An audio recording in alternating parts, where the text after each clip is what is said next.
그러면 당신들이 모든 견고한 성과 모든 중요한 성을 공격하고 또 모든 좋은 나무를 베어내고 모든 샘물을 막고 모든 좋은 밭을 돌로 채워 못쓰게 만들 것입니다.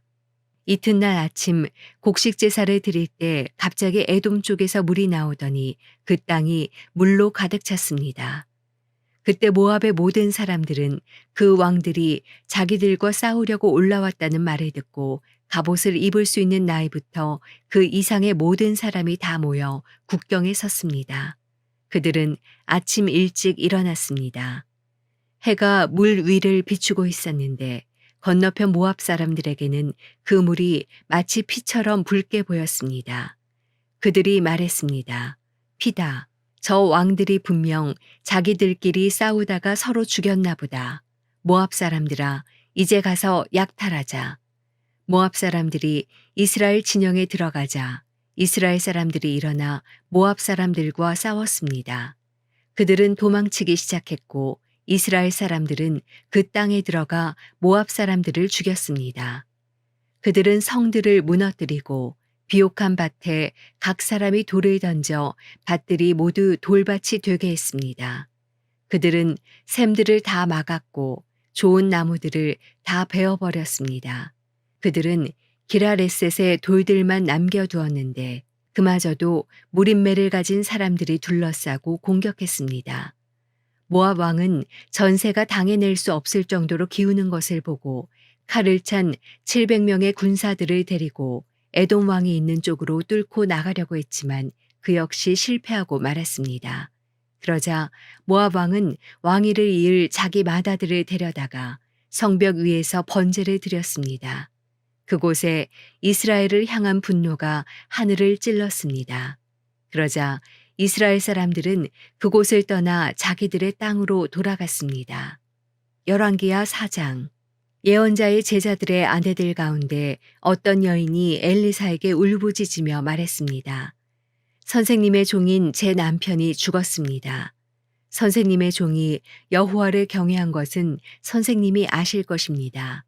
그런데 빚쟁이가 제 두 아들을 종으로 삼으려고 지금 오고 있습니다. 엘리사가 그 여인에게 말했습니다. 내가 어떻게 도와주면 좋겠느냐? 집안에 무엇이 있는지 말해보아라. 그 여인이 대답했습니다. 선생님의 여종이 가진 것이라고는 기름 한 병밖에 없습니다. 엘리사가 말했습니다. 가서 내 이웃들에게 두루 다니며 빈 그릇들을 빌려오너라. 빈 그릇들을 빌리되 조금만 달라고 하지 마라. 너는 내 두 아들과 집에 들어가 빌려온 모든 그릇에 기름을 붓고 가득 찬 그릇은 옆으로 놓아두어라. 그 여인은 엘리사 곁을 떠나 아들들과 함께 문을 닫고 들어갔습니다. 두 아들은 그릇들을 그 여인에게로 가져왔고 그 여인은 계속 기름을 부었습니다. 모든 그릇이 다 차자 그 여인이 아들에게 말했습니다.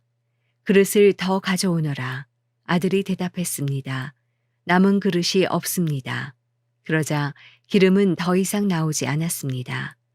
그 여인이 가서 하나님의 사람에게 말하자 하나님의 사람이 말했습니다.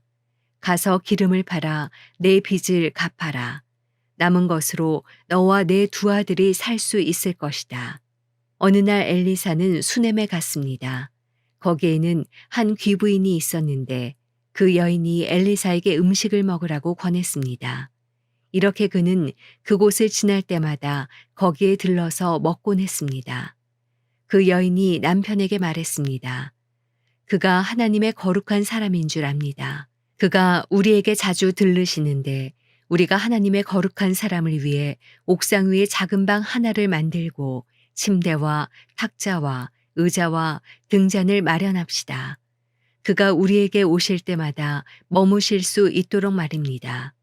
어느 날 엘리사가 와서 그 방에 들어가 누웠습니다.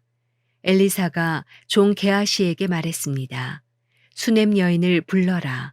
그래서 그가 여인을 부르자 여인이 엘리사 앞에 와서 섰습니다. 엘리사가 게하시에게 말했습니다.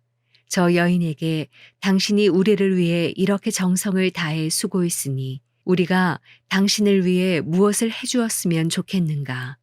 내가 대신이나 군사령관에게 구해줄 것이 있는가 하고 말하여라.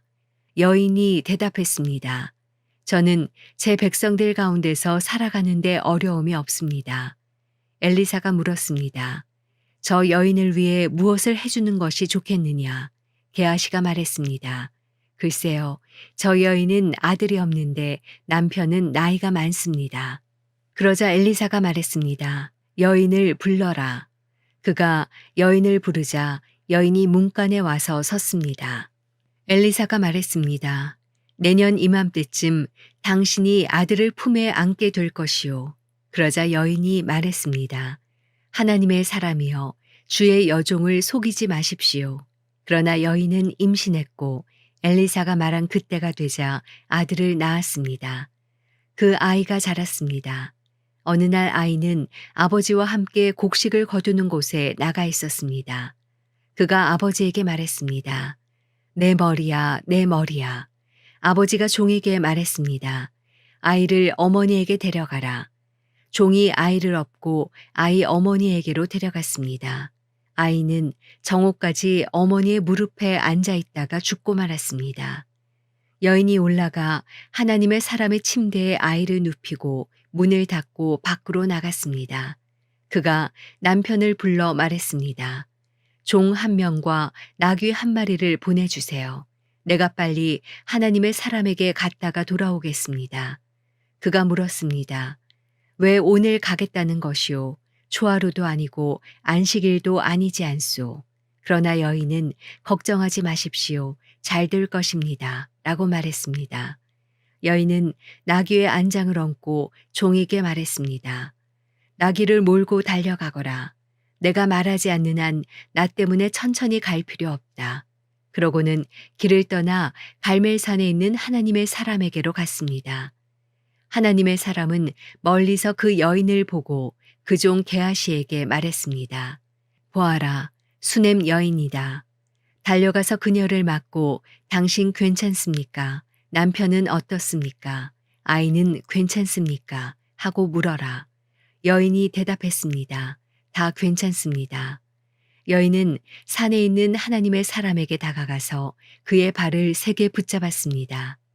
게하시가 가서 떼어 놓으려고 했습니다. 그러나 하나님의 사람이 말했습니다. 가만두어라. 그 여인은 지금 쓰라린 고통 속에 있다. 하지만 하나님께서 내게 감추시고 왜 그런지 말씀하지 않으셨다. 여인이 말했습니다. 주여, 제가 아들을 달라고 했습니까? 제가 저를 속이지 마십시오라고 하지 않았습니까? 엘리사가 게하시에게 말했습니다. 떠날 채비를 하고 손에 내 지팡이를 쥐고 가거라. 내가 누구를 만나도 인사하지 말고 누가 내게 인사하더라도 대답하지 마라. 내 지팡이를 그 아이의 얼굴에 얹어라. 그러나 아이의 어머니가 말했습니다. 여호와의 살아계심과 선생님의 살아계심을 두고 맹세하는데 저는 선생님 곁을 떠나지 않겠습니다. 그러자 그가 일어나 여인을 따라갔습니다. 게하시는 먼저 앞서가서 아이의 얼굴에 지팡이를 얹었습니다. 그러나 아이는 아무 소리를 내지도 않고 듣는 기척도 없었습니다. 게하시는 돌아가 엘리사를 만나 말했습니다. 아이가 깨어나지 않습니다. 엘리사가 집에 들어가 보니 아이는 죽은 채 엘리사의 침대에 누워 있었습니다. 그가 들어가 문을 닫고 여호와께 기도했습니다. 그 아내는 둘뿐이었습니다. 그는 침대에 올라가 아이 위에 누웠습니다. 입에는 입을, 눈에는 눈을, 손에는 손을 댔습니다. 그가 몸을 뻗어 아이 위에 눕자 아이의 몸이 따뜻해지기 시작했습니다. 엘리사는 몸을 일으켜 방 안에서 왔다 갔다 하다가 다시 침대에 올라가 아이의 몸을 덮었습니다. 아이가 재채기를 7번 하더니 눈을 떴습니다. 엘리사가 게하시를 불러 말했습니다. 수넴 여인을 불러라. 그가 그렇게 했습니다. 여인이 오자 그가 말했습니다. 아들을 데려가시오. 여인이 들어가 엘리사 발 앞에 엎드려 절했습니다. 그러고는 아들을 데리고 나갔습니다.